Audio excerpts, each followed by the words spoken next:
how to activate Volte on your Android device. Step 1. Open your Android phone and go to Settings. Scroll down and tap Network and Internet, SIM cards, or connections. The name can vary by phone brand. Select the SIM card you want to use if your phone has 2 SIMs.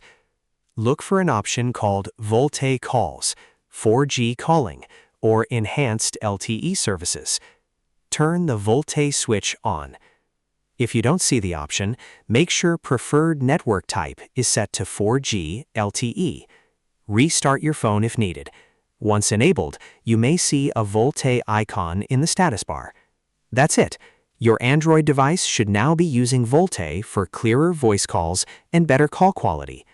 If you found this video helpful, don't forget to like the video, subscribe, and press the bell icon for more quick tech tutorials. Thanks for watching.